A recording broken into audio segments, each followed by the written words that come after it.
اعوذ باللہ من الشیطان الرجیم بسم اللہ الرحمن الرحیم اللہم صلی علی سیدنا و مولانا محمد وبارک وسلم یا صاحب الجمال و یا سید البشر من وجهک المنیر لقد نبذر القمر لا يمكن الثناء كما كان حقه بعد از خدا بزرگ توئی قصہ مختصر۔ محترم ناظرین اکرام، السلام علیکم ورحمۃ اللہ وبرکاتہ۔ میں ہوں آپ کا میزبان حافظ حامد رضا نورانی اور آپ دیکھ رہے ہیں پروگرام نور ہدایت۔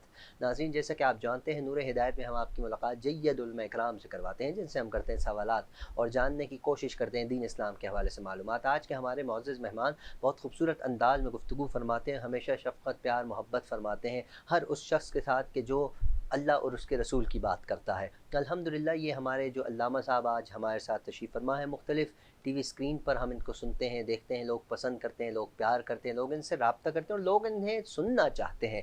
ہم نے بھی چاہا، ہم بھی سنے، ہم نے بھی کوشش کی کافی عرصہ سے، لیکن الحمدللہ کامیاب ہو گیا۔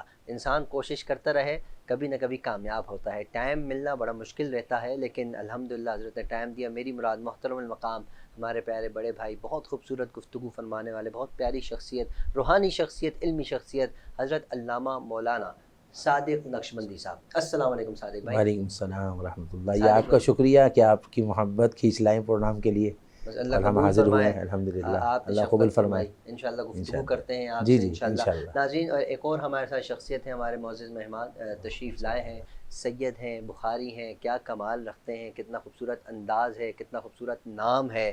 نام کی نسبتیں بڑی کمال کی ہوا کرتی ہیں، اور جن کے ساتھ سید ہو، اصل شاہ ہو، تو وہ کمال ہوتے ہیں، وہ ہمارے سروں کے تاج ہوا کرتے ہیں۔ آج ہمارے معزز مہمان ہیں، حضور کی ثنا کریں گے اور بارگاہ رسالت میں آپ کے ساتھ ساتھ بارگاہ اہل بیت، صحابہ اکرام کی شان، اہل بیت کی شان، ہمارا یہی مقصد ہوتا ہے۔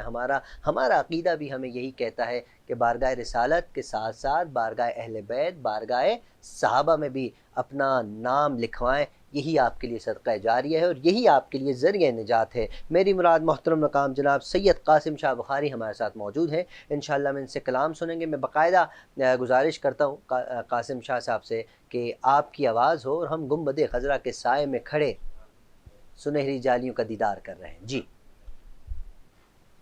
اللہم صلی علی سیدنا و مولانا محمد مبارک وسلم۔ حضور ایسا کوئی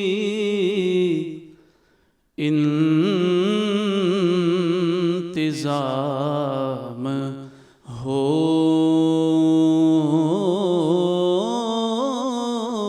جائے، حضور ایسا کوئی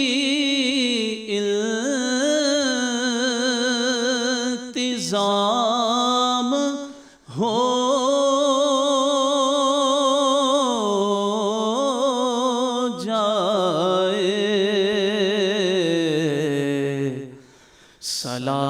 سلام کے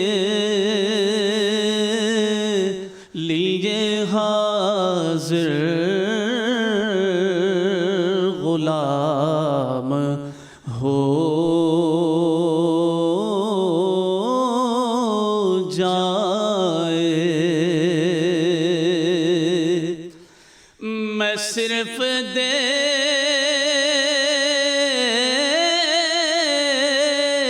لوں ایک بار صبح طیبہ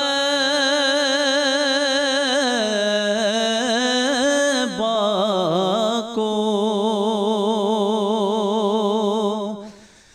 نظر سے دیکھ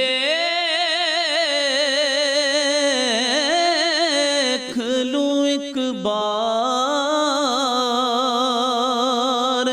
صبح طیبہ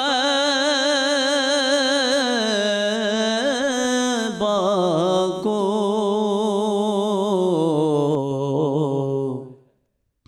بھلا سے پھر میری دنیا کی شام ہو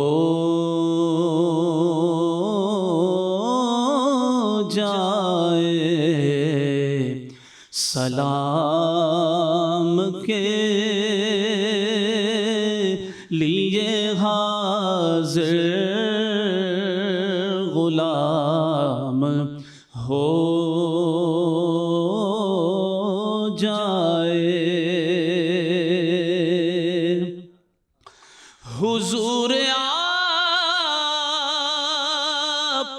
سن لے تو بات بن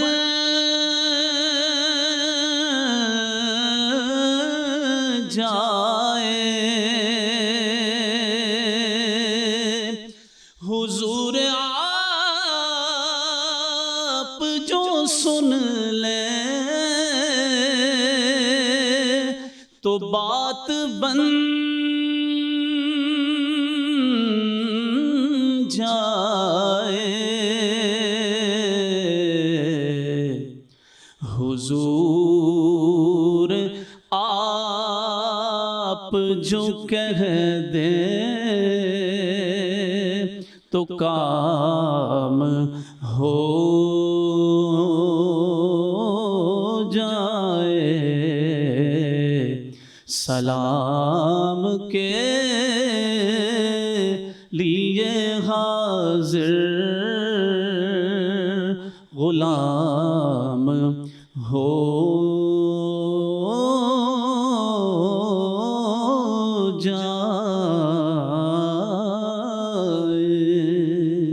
ہر انسان کی، ہر عاشق کی یہ تمنا ہے کہ کاش سرکار کی بارگاہ سے بلاوا آ جائے، مدینے کی پاک حاضری نصیب ہو جائے۔ سید صبی الدین صبی رحمانی دامت برکات کا لکھا ہوا خوبصورت کلام، انہوں نے جتنے کلام لکھے ہیں بہت ہی شاندار، بہت ہی کمال کے لکھے، اور پڑھنے والے خوبصورت انداز میں پڑھتے ہیں۔ سید قاسم شاہ صاحب نے بہت خوبصورت انداز میں پڑھا، اللہ قبول فرمائے۔ ہمارے ساتھ موجود ہیں حضرت علامہ صادق نقشبندی صاحب۔ ناظرین، آج کا ہمارا موضوع ہے شہید کا مرتبہ، شہید کسے کہا جاتا ہے، اور شہادت کے مراتب کیا ہیں، ان کی اقسام کیا ہیں، اور جو شہید ہو جاتا ہے اللہ کریم اسے کیا مقام عطا فرماتا ہے۔ اور شہید ایک انسان ہوتا ہے نا، اس کے دل میں تڑپ ہوتی ہے کہ کاش میں شہید ہو جاؤں۔ اس تڑپ کو اجاگر کس طرح کیا جائے، اس تڑپ کو اجاگر کرنا کیا یہ گناہ تو نہیں؟ اگر گناہ نہیں تو ثواب ہے، تو ثواب کتنا ہے، اللہ کتنا راضی ہوتا ہے؟ بہت سے سوالات ہیں جو آپ کے ذہن میں مفتی صاحب سے کریں گے۔ علامہ صاحب، سب سے پہلا سوال میں چاہوں گا، ہم سب سے پہلے شہید کی ڈیفینیشن کو سامنے رکھتے ہیں کہ شہید کہا کسے جاتا ہے؟ عزت سے نہ مر جائیں یوں نام محمد پر، ویسے بھی تو ایک دن دنیا سے تو جانا ہے۔ ہاں، تو یہ تو شہادت کا مقام ہے، اور شاعر کہتا ہے کہ عبادت اور شہادت دونوں میں بڑا مقام ہے، مگر شہادت کا مقام عبادت سے بھی بڑھ کر ہے، کیونکہ عبادت ہے شجر لیکن شہادت ہے ثمر اس کا، عبادت ہے دعا لیکن شہادت ہے اثر اس کا، عبادت بے شمع بے چین دل کو چین دیتی ہے، شہادت چین لے کر عظمت دارین دیتی ہے، عبادت کی حقیقت ہے محبت میں فنا ہونا، اور شہادت کی حقیقت ہے فنا ہو کر بقا ہونا۔ وہ ہے۔ تو اب معاملہ یہ ہے کہ جیسے آپ نے فرمایا کہ شہید کو شہید کیوں کہتے ہیں، شہید کا معاملہ کیا ہے، تو پہلی بات تو یہ ہے کہ شہید کا ایک معنی ہے حاضر ہو جانا، حاضر ہو جانا تو جی ہاں، اور جنت میں۔ تو چونکہ وجہ یہ ہے کہ ویسے بندہ مرتا ہے، مرنے کے بعد قبر میں جاتا ہے، قبر میں جانے کے بعد پھر حشر میں اٹھتا ہے، قبر میں جانے کے بعد جنت کی کھڑکی کھلتی ہے، مگر وہاں اندر وہاں سارا گھومنا پھرنا وہ بعد میں ہوگا۔ کھڑکی کھل گئی کہ ٹھنڈی ٹھنڈی ہوا آتی رہے، مگر جب بندہ ویسے مرتا ہے، مرنے کے بعد قبر میں جاتا ہے، حشر میں آئے گا، حساب کتاب ہوگا، پھر جنت میں جائے گا۔ مگر شہید جب شہادت کا جام پیتا ہے، یہاں اس کا خون کا قطرہ گرتا ہے، وہاں جنت میں حاضر ہو جاتا ہے۔ یہ ایک تو سب سے بڑا مقام کہ وہ اس کے لیے کتنا بڑا مقام کہ وہاں پہنچ جاتا ہے، اور پھر وہ حضور نے فرمایا کہ وہاں وہ ایک سبز پرندے کے وہ جو اس کے جو پوٹے ہوتے ہیں، وہ جو ہے نا اس پر وہ شہید وہاں اس کی روح اس میں ہوتی ہے، اور وہ پھر سواری وہ سوار ہوتا ہے، وہ پرندہ سوار ہوتا ہے، اور شہید اس پر سوار جو ہے وہ سواری ہوتی ہے، اور شہید سوار ہوتا ہے، اور وہ جنت میں گھومتا ہے۔ تو شہید کو شہید اس لیے کہتے ہیں کہ وہ وہاں حاضر ہو جاتا ہے جنت میں، اور وہاں پہنچنے کے بعد پھر سب سے بڑی بات یہ ہے کہ وہاں پر وہ جنت میں گھومتا ہے۔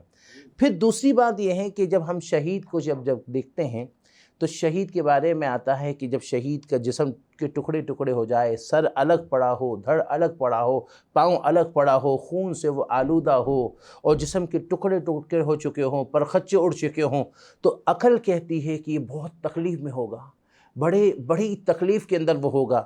مگر جن کے سامنے جب خدا ہی نہ چھپا تم پہ کروڑوں درود. تو جب خدا نہ چھپا تو خدا کے اسرار کیسے چھپیں گے؟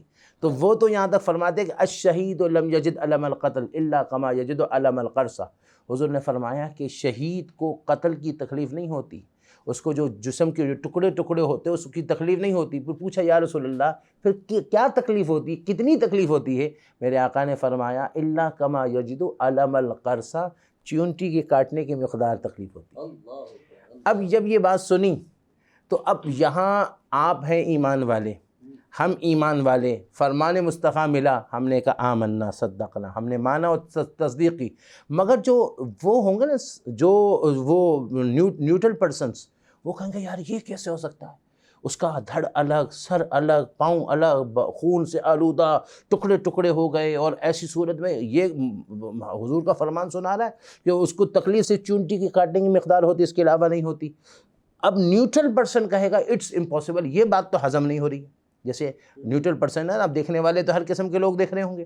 تو اب یہاں پر قرآن کی ایک دلیل دیتا ہوں اور ایک سائنس کی دلیل دے کر آپ پھر اس کے بعد اگر آپ کا جو دوسرا سوال اگر ٹائم ملا تو وہ لے لیں گے، اور آپ دے دیں گے اور ہم جواب لے لیں گے. تو وہ یہ ہے کہ حضرت ایک بزرگ تھے حضرت شاہ عبد الرحیم، وہ کہتے ہیں کہ میں نے جب یہ سنا تو سوچتا رہا کہ یار شہید کو تکلیف نہیں ہوتی سوائے چونٹی کی مقدار، سمجھ میں نہیں آیا کہ یہ کیسے ہو سکتا ہے. سوچتے سوچتے میں سو گیا اور قسمت نے انگڑائی لی، خواب میں حضور کا دیدار کیا. ہم یہاں قرآن پڑھتے ہیں، قرآن سنتے ہیں، قرآن دیکھتے ہیں، حدیث سنتے ہیں، حدیث پڑھتے ہیں، حدیث دیکھتے ہیں، سن کر انسنی کر دیتے ہیں. مگر اصل بات یہ ہے کہ اس میں کھونا پڑتا ہے، اس کے اندر جانا پڑتا ہے، اس کے خیال میں گم ہونا پڑتا ہے. جب بندہ حدیث کے خیال میں گم ہوتا ہے تو حدیث والے کے جلوہ بھی آتا ہے. اسی لیے جب ہم نے منطق پڑھی تو ہمارے استاد صاحب مولانا اسحاق صاحب نے ہمیں بتایا تھا، جو آپ بھی جانتے ہیں کہ استاد صاحب فرماتے ہیں کہ تصور ذہنی اور تصور خارجی، جب ذہن کا تصور مضبوط ہوتا ہے تو خارج میں بھی وہی جلوہ سامنے آتا ہے. تو اب یہاں پر یہ ہے کہ یہاں پر وہ کہتے ہیں کہ میں خواب میں حضور کا دیدار کر حضور سے عرض کیا یا رسول اللہ یہ شہید کو تکلیف صرف چونٹی کاٹنے کی مقدار ہوتی، اس کے علاوہ نہیں ہوتی، اس کا راز کیا ہے؟ فرمایا سورہ یوسف پڑھو. کہا میں نے سورہ یوسف اٹھایا، پڑھنا، غور کیا، تدبر کیا، مگر اب تک راز سمجھ میں نہیں آیا. پھر یاد میں سو گیا، یاد کرتے کرتے پھر انگڑائی لی قسمت نے، حضور کا پھر دیدار ہوا. حضور نے پھر کہا سورہ یوسف پڑھو. اگلے دن پھر پڑھا، اب تک سمجھ میں نہیں آیا. تیسرے دن پھر حضور نے کہا کہ وہاں قرآن کہتا ہے فَلَمَّا رَأَيْنَهُ أَكْبَرْنَهُ وَقَطَّعْنَ أَيْدِيَهُنَّ وَقُلْنَ حَاشَ لِلَّهِ مَا هَذَا بَشَرًا إِنْ هَذَا إِلَّا مَلَكٌ كَرِيمٌ، کہ جب مصر کی عورتوں نے حسن یوسف کو دیکھا اور حسن یوسف کو دیکھا تو وہاں پر اکبرنہ وقطعن ایدیہن، اور ان کو جب انہوں نے فلما رأینہ اکبرنہ، وہ بڑی بڑی جو بڑی ہے مالدار پارٹیاں تھیں، جب حسن یوسف کو دیکھا وقطعن ایدیہن، اپنی انگلیاں کاٹ لی. وَقُلْنَا حَاشَ لِلَّهِ، اور کہنے لگی خدا کی قسم ما ھذا بشرا، یہ کوئی بشر نہیں ہے، ان ھذا الا ملک کریم، یہ کوئی بڑا معزز فرشتہ ہے. انگلیاں کٹ گئی، ہوش نہیں، حسن یوسف کے جلووں میں گم اور ہوش نہیں. اور یہاں شہید جب ہوتا ہے تو پردے ہٹتے ہیں، وہاں حسن الوہیت کے جلووں میں ہوتا ہے، اس کو کس چیز کا درد ہوگا؟ اس کو کس چیز کا درد ہوگا؟ ایک علماء نے یہ بڑا اچھا جواب دیا. دوسرا یہ ہے کہ جب ڈاکٹر کے پاس جاتے ہیں، ڈاکٹر کہتے ہیں پاؤں کاٹنا ہے یا آپریشن کرنا ہے تو پہلے وہ ایک انجیکشن لگاتا ہے. وہ انجیکشن کا وہ اثر ہوتا ہے کہ اس اثر کی تاثیر کی وجہ سے اس کا وہاں پر وہ ہڈیاں کاٹ لو، بوٹیاں اڑا دو، اس کے ٹکڑے ٹکڑے کر دو، اس کو نہیں ہوتا، اس کو تکلیف نہیں ہوتی، چونکہ وہ انجیکشن کا اثر ہے. یہ رب کے جلووں کا اثر ہے، اس کو کیسے اثر ہوگا؟ کیا بات ہے جی، کیا خوبصورت بات ہے ماشاءاللہ. ناظرین کرام، قرآن کی دلیل بھی ہم نے سنی، سرکار کا فرمان بھی سنا. سائنس کا دور ہے، سائنس کے حوالے سے بھی جانا. جو لوگ شہید کے رتبے کو نہیں مانتے، نہیں سمجھتے، نہیں جانتے، ان کے لیے قرآن کافی ہے. قرآن پڑھ کر سنائیں، اگر وہ پھر بھی نہ مانے تو وہ دائرہ اسلام سے خارج ہے. اچھا حضرت، یقیناً شہید کی اقسام بھی ہیں، تو میں چاہتا ہوں کچھ، کیونکہ بہت سے جیسے سمندر میں پانی میں ڈوب کے مر جانا، جہاز سے گر جانا وغیرہ وغیرہ، بہت سے ایسی اقسام ہیں. تو آپ کیا فرماتے ہیں؟ قرآن ہمیں کیا بتاتے ہیں؟ سرکار کا ارشاد کیا ہے؟ لیکن شہید کی مختلف اقسام میں ایک قسم ہے شہادت جہری اور ایک ہی شہادت سری. شہادت جہری اسے کہتے ہیں کہ اعلان کلمت الحق کے لیے، اسلام کی سربلندی کے لیے آگے بڑھ کر تلوار سے یا کسی طرح مقابلہ کرتا ہے۔ ہاں اعلان وہ ہے نا، اعلان کلمت الحق یعنی جہاد کے لیے، جب وہ جہاد کے لیے نکلا، تلوار ہاتھ میں ہے، اس کے بعد ہتھیار موجود ہے، سامنے مقابلہ کر رہا ہے، اور مقابلہ کر کر اپنا تن من دھن قربان کرتا ہے، اور اس وقت وہ جب جام شہادت نوش کرتا ہے تو اس شہادت کو شہادت جہری کہا جاتا ہے۔ تو اب اس کی پھر تفصیل بھی ہے کہ وہ شہادت جہری کے اندر کس صورت میں اس کو اسی کپڑوں میں اس کو جو ہے وہ کیا جائے گا، اور کس صورت میں جو ہے وہ اس کا جو ہے وہ کفن دیا جائے گا، یہ تھوڑی الگ تفصیل بھی ہے۔ دوسری قسم کہلاتی ہے شہادت سری۔ شہادت سری کہتے ہیں جس میں خفیہ طریقے سے اس کو شہادت کا جام پیے، جیسے زہر دیا گیا، اور زہر پی کر وہ اگر زہر اس کو دیا گیا اور اس میں وہ جو ہے وہ جام شہادت نوش ہو جائے، وصال ہو جائے، تو وہ بھی شہادت سری ہے جو ہے۔ زہر میں جام مل گیا اس کو نا؟ ہاں جی، اب وہ زہر میں جام بھی ہو گیا، دوسرا یہ کہ سر ہوا، خفیہ طریقے سے جانی نقصان پہنچایا گیا۔ تو اسی طرح جو ہے وہ حضور نے فرمایا کہ کوئی جو ہے کسی پر اگر دیوار گر جائے اور اس پہ وہ مر جائے تو وہ بھی جو ہے وہ جو ہے وہ شہید کے زمرے میں آئے گا۔ کوئی پانی میں ڈوب کر مر جائے وہ بھی شہید کے زمرے میں آئے گا۔ اب جب یہاں پر ہم دیکھتے ہیں تو شہادت جہری بھی یہ بڑا مقام رکھتی ہے، شہادت سری بھی بڑا مقام رکھتی ہے، اور حضور علیہ السلام کی دعا بھی ملتی ہے کہ حضور نے دعا کی کہ اللہ مجھے شہادت عطا فرما۔ حضور نے کہا کہ میں چاہتا ہوں کہ میں شہید ہو جاؤں، پھر راہ جو ہے وہ وہاں واپس دنیا میں آؤں، پھر شہادت کا جام نوش کروں، پھر جو ہے جاؤں، پھر وہاں سے واپس آؤں، یعنی شہادت کی حضور خواہش بھی کر رہے ہیں، شہادت کی دعا بھی کر رہے ہیں۔ اور حضور کی دعا وہ ہے کہ جس کے بارے میں شاعر کہتے ہیں کہ اجابت کا صحرا عنایت کا جوڑا، دلہن بن کے نکلے دعائے محمد۔ اور یہاں تو حضور دعا، ارے حضور خالی خواہش کرے تو جو ہے آسمان کی طرف نگاہ اٹھ جائے اور خواہش ہو کعبہ اللہ قبلہ چینج کر دے، یہاں خواہش ہو تو چینج ہو جائے۔ حضور کا مقام تو یہ کہ وَلَسَوْفَ يُعْطِيكَ رَبُّكَ فَتَرْضَىٰ، ان قریب آپ کا رب آپ کو اتنا دے گا کہ آپ راضی ہو جائیں گے۔ اور یہاں تک کہ حضور اللہ کے اتنے پیارے کہ كُلُّهُمْ يَطْلُبُونَ رَضَائِي وَأَنَا أَطْلُبُ رَضَاكَ يَا محمد، کہ اللہ حدیث قدسی میں اللہ فرماتا ہے کہ ساری کائنات میری رضا چاہتی ہے، محبوب میں تیری رضا چاہتا ہوں۔ اور حضور کہہ رہے ہیں اللہ مجھے شہادت دے۔ اور جب مکہ مکرمہ سے مدینہ منورہ ہجرت کر کے جب میرے آقا کی جلوہ گری ہوئی تو یہودی جو اس وقت بھی دشمن تھے آج بھی دشمن ہیں، اس وقت بھی مسلمانوں کی مخالفت نقصان پہنچاتے تھے، آج یہ عجیب سلسلے کر کے یہ جو خفیہ طریقے کے اور اس طرح کی جو آج کل کی چیزیں نکال کر جو ہے بے حرمتیاں کر کے، اس کے علاوہ آج کل لوگوں کو بے حیا مسلمان کو بنا کر کس طرح مسلمانوں کو تباہ کرنے میں لگے، اس لیے آج بھی مسلمانوں کو یہودیوں کی چال کو سمجھنا ہوگا۔ تو اس وقت وہ حضور کو جان سے مارنے کے لیے ان کی سازش، اور وہ وہاں سے کوشش میں صحابہ کرام دروازے کے باہر تلوار لے کر کہ کروں تیرے نام پہ جاں فدا، ہاں ایک جاں کیا دو جہاں فدا۔ اب وہ پورا شعر تو آپ کو آتا ہے، ان کو آتا ہے۔ تو اب ایسی صورت میں وہ اب وہاں پر اللہ کی آیت آ گئی واللہ یعصمک من الناس، اللہ آپ کی حفاظت کرے گا۔ حضور نے کہا صحابہ چلے جاؤ۔ کہا یا رسول اللہ آپ کو کہنا، اللہ نے حفاظت دے لی۔ اب اللہ کا وعدہ کہ آپ کو کوئی کچھ نہیں کر سکتا، حفاظت خدا میں۔ وہاں حضور کی دعا کہ اللہ مجھے شہادت دے، اب شہادت دے، یہ حضور کی دعا اللہ رد کیسے کرے؟ یہاں تو خواہش ہو میرے رب کی، میرے محبوب کی، تو اللہ قبول کرے، یہاں تو دعا ہے، اور حضور کی دعا جب کبھی مانگی قبول ہی قبول۔ تو اب یہاں اور ہمیں دعا مانگنے کے لیے بتایا کہ ان کا وسیلہ دے کر مانگو تمہاری دعا قبول۔